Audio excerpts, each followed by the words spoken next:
कृष्णाय वासुदेवाय हरये परमात्मने प्रणतक्लेशनाशाय श्रीगोविन्दाय नमो नमः। ठाकुर हमरे रमण बिहारी, हम हैं रमण बिहारी के। साधु सेवा धर्म हमारा, काम न दुनियादारी के। कोई भला कहो चाहे बुरा कहो, हम हो चुके रमण बिहारी के।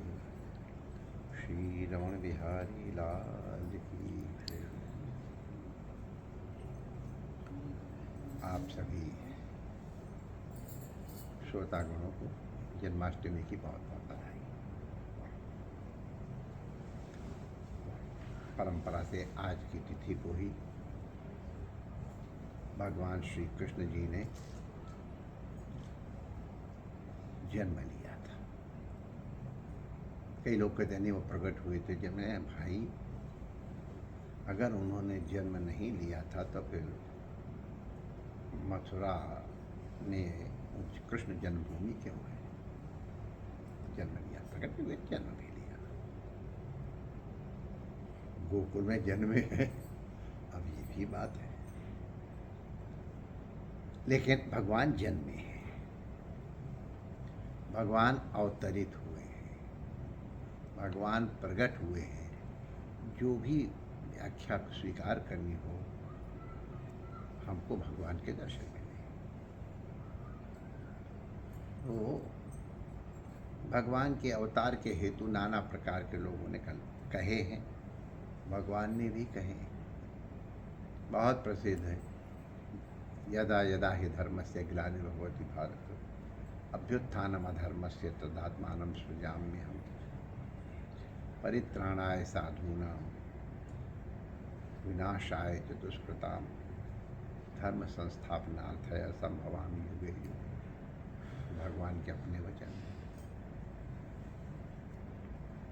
लेकिन भगवान अन्य स्थल पर कहते हैं, तुम सादृशे संत प्रिय मोरे देह धरो नहीं आने मोरे। ये अपने खास भक्त से भगवान के वचन हैं कि देखो मैं तुमको सच्ची सच्ची बता रहा हूँ, मेरे अवतार लेने की कोई ज़रूरत नहीं है। तुम्हारे जैसे भक्त हमको अत्यंत प्रिय हैं, केवल तुम्हारे लिए ही मैं प्रकट हूँ। सो केवल, केवल मान लें, उसके अलावा और कोई हेतु नहीं है। सो केवल संतन के हित लागी, भक्तन हित लागी। केवल संतों के लिए, भक्तों के लिए तन धारण करते। धर्म की अभिवृद्धि के लिए, अधर्म के उसके लिए, दुष्टों के नाश के लिए भगवान को इतना प्रयास करने की आवश्यकता नहीं। संकल्प मात्र से उनकी सृष्टि होती है। तब बन बन भटकना, सीता के वियोग में रोना, शत्रु के डर के मारे भाग जाना, पहाड़ से कूद पड़ना, गुलजा खा करके रोना, सोटी देख करके घबरा जाना, मक्खन चोरी करना, ये सब क्या लीला है? तो हम भगवान के इन वचनों की दृष्टि से इनका विचार करेंगे। सो केवल भक्तन ही दिखाए, केवल भक्तों के लिए भगवान जन्म लेते हैं। अवतार काल में भगवान अपने सानिध्य से अनुग्रहित करते भक्तों। वही सौभाग्यशाली भगवान की लीला में सम्मिलित हो सकते हैं, भगवान की जिनकी पर कृपा। बहुत प्रसिद्ध है, भगवान ने बंसी बजाई थी, खुलेआम बेची थी, लेकिन किन्होंने सुनी? वही जिनको भगवान चाहते थे।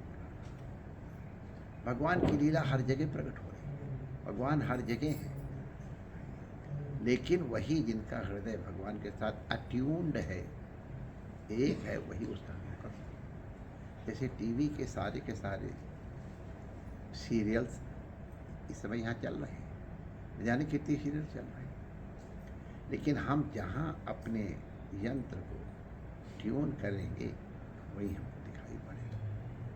तो जिनकी ट्यूनिंग भगवान के साथ थी उनको सुनने को मिल गई और वो भगवान का निमंत्रण स्वीकार करके पहुंच गए और आज का आनंद भगवान संग खेलने का।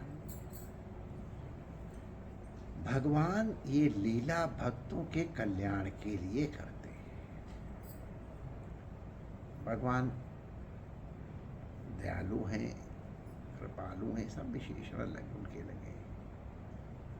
जीव का कल्याण करने आए हैं, भक्तों का कल्याण करने के लिए आए हैं, इसके लिए सब उठाते हैं। तो ये भगवान की लीलाएं भगवद रूप ही है। हम जानते हैं भगवान में, भगवान की लीला में, भगवान के रूप में और भगवान के धाम में कोई अंतर नहीं। चारों एकदम एक जैसे हैं और उनका परिणाम भी एकदम एक जैसा है। धाम का सेवन करो, नाम का सेवन करो, लीला का सेवन करो, रूप का ध्यान का सेवन करो, सब बराबर फल देने वाले हैं। तो भगवान लीला के माध्यम से जैसे पूतना आदि का उद्धार करते हैं, वैसे हर प्रत्येक जीव का उद्धार करते हैं, नाम के रूप या लीला के रूप में। प्रविष्टा कर्णरंध्रेण भावना स्वाना भाव से भगवान लीला के रूप में अपने भक्तों के हृदय में प्रवेश कर लेते हैं और प्रवेश करके जो वहाँ अधर्म यदा यदा ही जीव के भक्त के अंतःकरण में धर्म की ग्लानि होती है, कभी कभी संभावना अंतःकरण है, धर्म पराभूत होता है, तो अधर्म की भावनाएं बढ़ती हैं, तब उनके पवित्र भावों की रक्षा के लिए, साधु भावनाओं की रक्षा के लिए,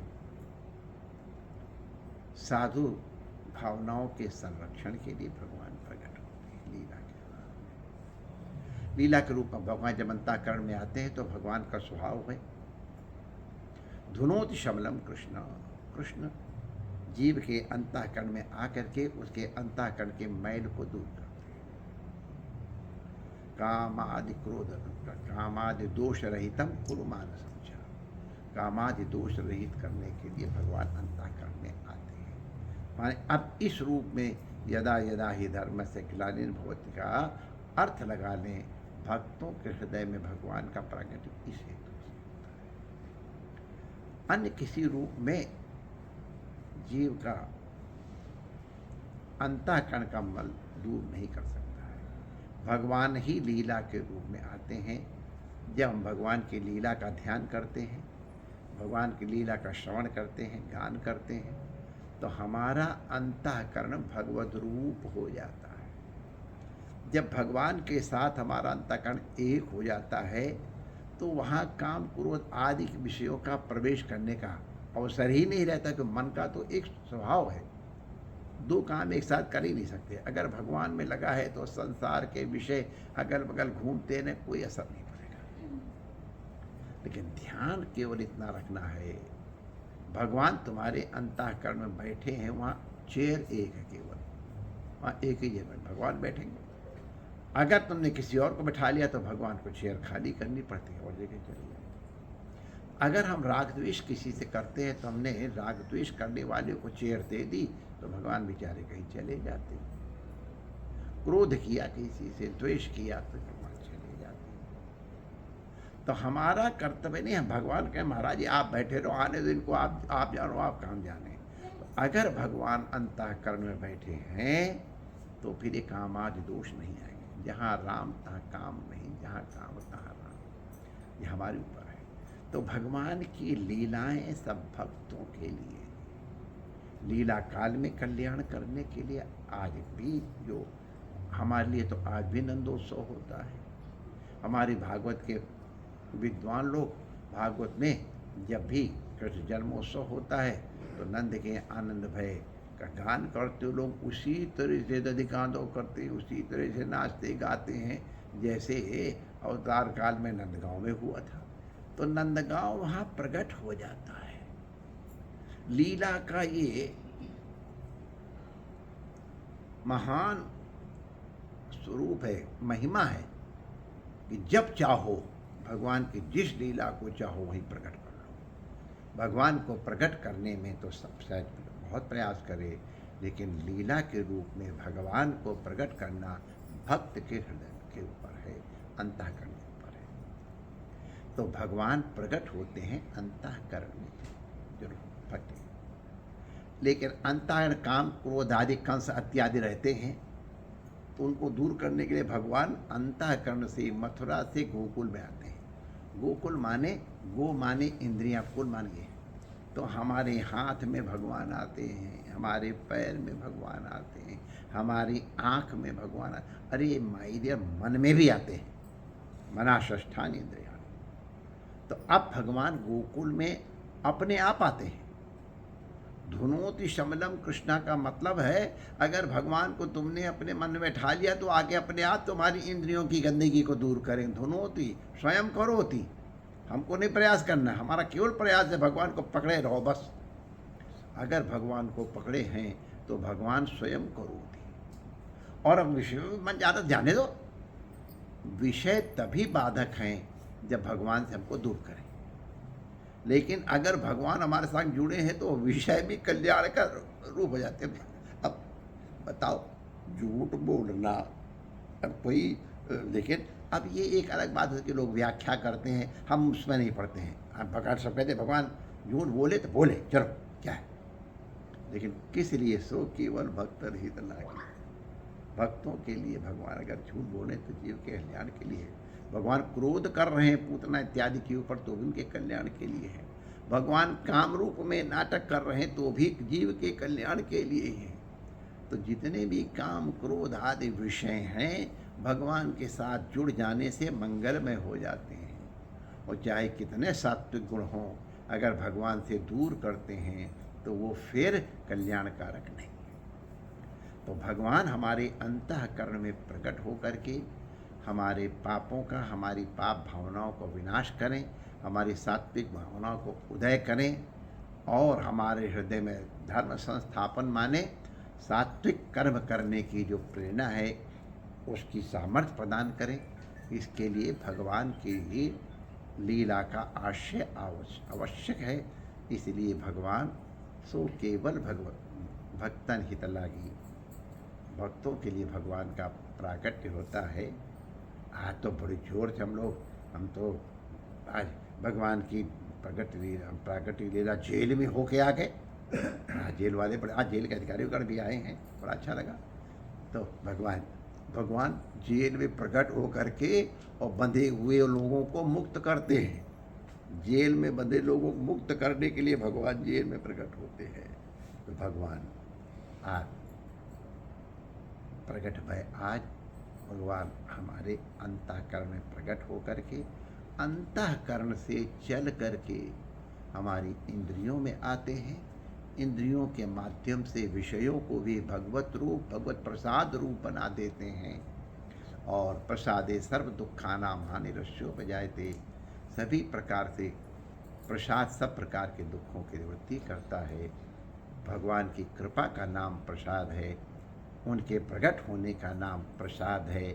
आज कृष्ण जन्माष्टमी है, भगवान जो प्रकट हुए हैं ये हमको आनंद देने के लिए प्रकट हुए हैं। नंद के आनंद भय जय कन्हैया लाल की। तो हमको दुखों की आत्यंतिक निवृत्ति पूर्वक परमानंद की प्राप्ति हो, इसलिए भगवान अवतार धारण करते हैं। अब कैसे करते हैं? भागवत में 9 प्रकार की शुद्धि इत्यादि का वर्णन है। देखो ये सब अपने आप हो जाएंगी। अगर भगवान प्रकटेंगे ना तो अपने आप सब शुद्धियाँ अपने आप हो जाती हैं।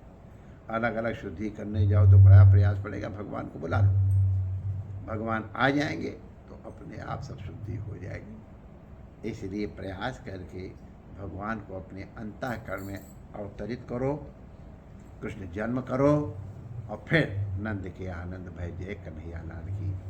आप सभी जनों को आपके हृदय में, अंतःकरण में भगवान का कृष्ण जन्मोत्सव हो, इसकी कामना करते हुए अपनी वाणी का विराम देते हैं। जय श्री कृष्ण।